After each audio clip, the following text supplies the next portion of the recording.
age of 48 going to 49. I think this is the prime. This is the best age any professional can wish for, to be in positions of higher calling and higher responsibility. Did President William Ruto nominate the best man for the top IEBC job?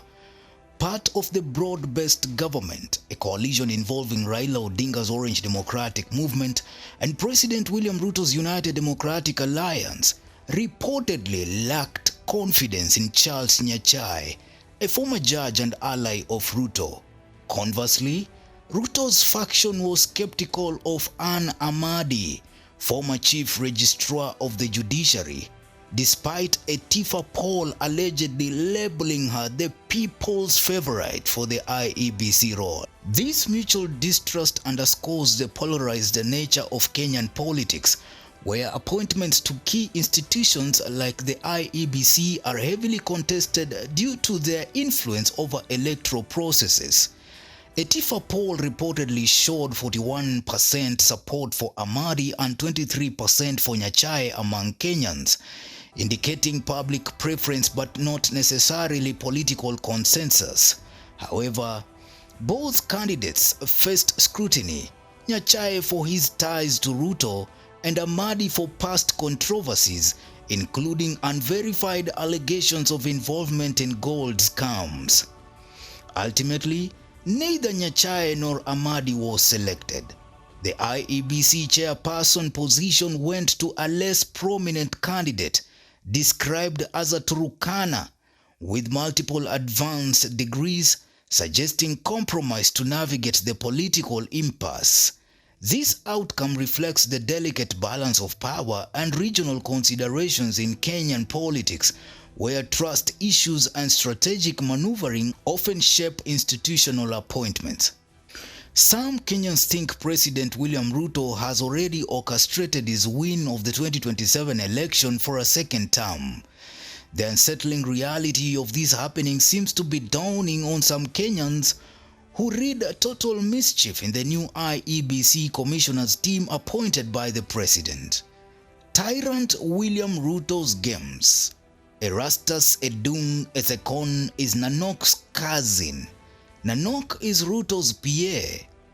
Hassan, former Kanu Omoi PC, was part of the 5.8 billion Kenyan shillings NYS scandal and graft at Mau Forest Water Tower.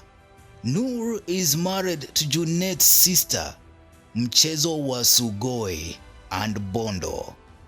Those are not my words, but the words of lawyer Miguna. He was not the only one. Ali Nur Mohammed posted the nominated IEBC chairperson Erastus Ethekon was the legal advisor to the former Turkana County Governor Nanok, who works at State House. Hii maneno ni kama ilikuwa imepangwa tu. On May 8, 2025, President William Ruto nominated Erastus Edung Ethekon as the new chairperson of the Independent Electoral and Boundaries Commission, alongside 6 others as commissioners. These nominations are a big deal. First up, let's talk about the man nominated to lead the IEBC, Erastus Edung Ethekon. Ethekon is 48 years old. Hailing from Turkana County, Ethekon is no stranger to public service.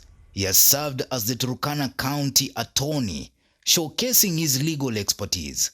But here's where it gets interesting. Ethekon is the cousin of former Turkana Governor Josephat Nanok and current President Ruto's personal assistant.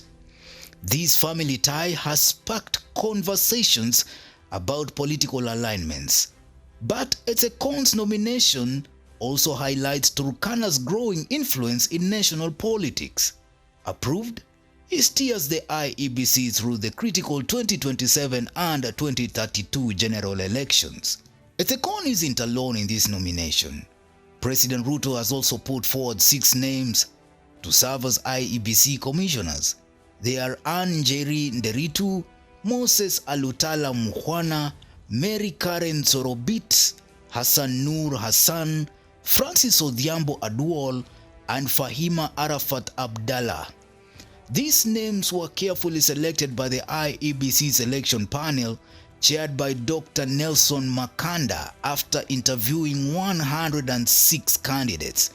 Each nominee brings their own background, but one name stands out: Hassan Noor Hassan, a former provisional commissioner during the KANU era under President Moi. Hassan was linked to the 5.8 billion shillings NYS scandal and graft at the Mau Forest Water Tower. He's also married to the sister of Junet Mohammed, a key political figure. These connections are raising eyebrows across the political spectrum. Now, why is this such a big deal? The IEBC has been non-functional since former chairperson Wafula Chebukati and other commissioners left in 2023. Without a fully constituted IEBC, Kenya can't hold by-elections or prepare adequately for the 2027 general elections. The reconstitution of the IEBC is a critical step to restore trust in Kenya's electoral process. From managing voter registration to overseeing vote counting, the IEBC is the backbone of Kenya's democracy. These nominations are about ensuring the Commission is ready to deliver free, fair, and credible elections. Let's talk about the political connections that are making headlines. Erastus Edung Ethekon's cousin, Nanok, is a close aide to President Ruto, which some see as a strategic move to consolidate influence within the IEBC. Then there is Hassan Noor Hassan, whose past involvement in high-profile scandals and marriage to Junet Mohammed's sister ties him to both historical and current political networks. For many Kenyans, these connections raise questions about impartiality. Will the new IEBC be independent, or will political loyalties shape its decisions? That's the debate unfolding right now in the Republic of Kenya. Mutahi Ngunyi posted, "Who is Edung Ethekon? A species from space? And how was an Ethekon made IEBC chair?" Answer: Kenya is not a colony of Kikuyus. A total of 8 million Ethekons did not vote in 2022. Discrimination. Somali nation, the Ethekons, and minorities are now in charge. Be afraid, very afraid. Unquote. Looking ahead, the stakes couldn't be higher. The 2027 elections are just 2 years away, and the 2032 elections will follow. The IEBC, under Ethekon's leadership, will need to address voter concerns, improve electoral technology, and ensure transparency. For Kenyans, this is about more than just elections. It's about trust in the institutions. Will the new IEBC rise to the occasion? And how will these nominations shape the political landscape? These are the questions every Kenyan is asking as they head into this new chapter. It is a pivotal moment for Kenya's democracy. From Erastus Edung Ethekon's nomination to the complex political ties of Hassan Noor Hassan, these developments are shaping the future of Kenya's elections. What do you think about the nominations?